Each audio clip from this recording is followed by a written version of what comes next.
What does it mean to choose better?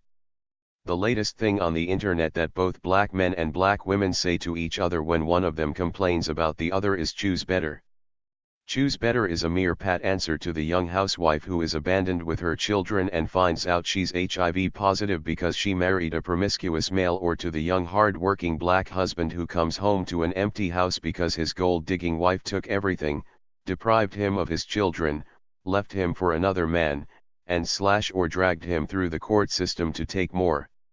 After being hurt and victimized, these newly wounded victims are released back into the community to take their pain out on another helpless victim, and the cycle repeats itself. The end result is broken adults, broken children, broken families, broken communities, and a broken race or nation. We need more than a pat answer. We need a way to separate the broken people from the healthy people. We need a way to separate the good from the bad. The white community has their own internal filtering system for isolating the undesirables from their race. We do not. We allow the weak, selfish, bitter, broken people to contaminate our best and brightest. Then we howl in protest when the next generation of the best and brightest of our race move other to the white race entirely, assimilate into the white culture, and abandon their own so-called culture. What fool would stay on a sinking ship? Black culture on the whole has been sinking for many years. It didn't just start with so-called white slavery. It started way before then.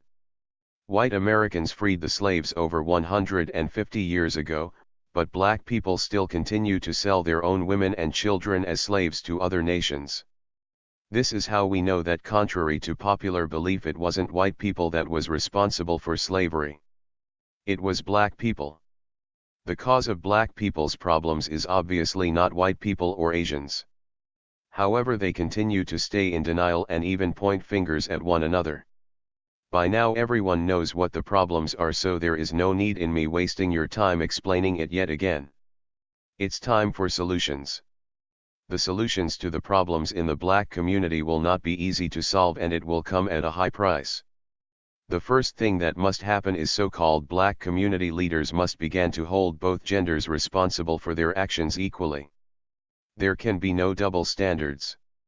Having sex and babies outside of wedlock must be stopped. If you cannot commit to one person for one lifetime, then you should be ostracized from the community. Polygyny will not work. Homosexuality or sexual activity between those of the same gender will not work. Friends with benefits will not work. Anything other than traditional marriage between a man and a woman will not work as far as building or rebuilding a community, nation, or race is concerned. The next thing is black men and women must learn to be flexible and work as a team in the white-dominated, corporate society. If a man cannot find work, he must be willing to take over the domestic responsibilities while the woman works full-time. If both are working full-time, the man must be willing to help with the domestic responsibilities.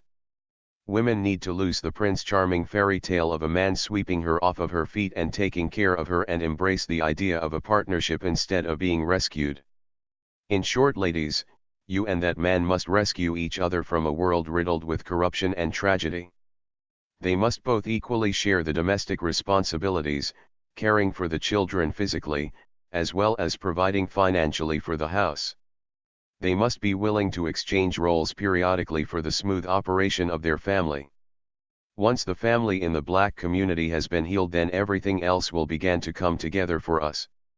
As long as we have selfish, cowardly, undisciplined, promiscuous men and women mixed in with the best and brightest of our race, we will continue to suffer. If the leadership of the black community as a whole will not take the proper steps to rid the community of its undesirables, then it is time for black people to take these steps on an individual level. Make a list of standards that you want in a mate and do not waver. If you cannot find a mate that meets your standards within your own race, then date outside the race. If you still cannot find a decent mate, then you should try to find a way to live a quality life as a celibate person, period. Hopefully in a generation or two, Puka, Ray Ray, Chinaqua, and Charney will die off and a new stronger black race will be born in their place.